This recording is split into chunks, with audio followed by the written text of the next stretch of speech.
René Moulinas fut un de mes professeurs jadis. Il est l'auteur d'un livre incontournable, Les Juifs du Pape, où l'on découvre les vicissitudes de la vie des Israélites dans le comtat venaissin où ils s'étaient réfugiés après leur expulsion de France et donc du Languedoc au début du XIVe siècle. Bon nombre de ces réfugiés du Languedoc, où de grandes communautés avaient existé comme à Vauvert, pour citer un exemple, étaient les descendants de réfugiés qui avaient fui l'Espagne mauresque à l'arrivée des rigoristes almohades. Alors que même la Provence procédait à leur expulsion pour conjurer ces malheurs qui s'abattaient sur l'Europe sous la forme d'un bacille pesteux, les papes les accueillirent.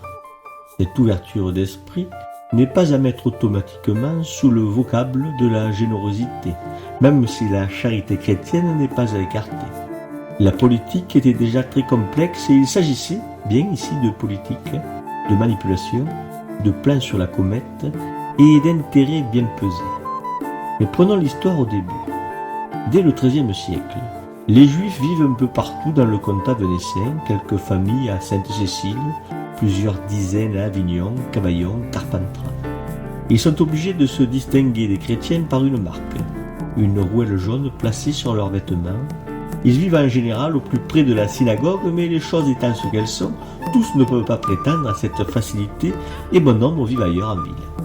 Ils occupent de nombreux corps de métier et leurs médecins sont très réputés, si réputés que les papes eux-mêmes leur confient leur santé malgré l'interne. Car il est notoire que les relations entre juifs et chrétiens sont très réglementées à cette époque. La communauté juive est tenue à l'écart, mais tolérée.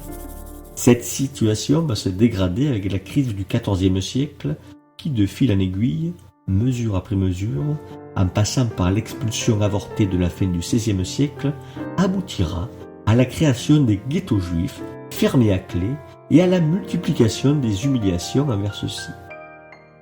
On peut donc se demander pourquoi les papes n'ont pas succombé au désir d'expulser ce qui était considéré comme un corps étranger composé des descendants des assassins du Christ.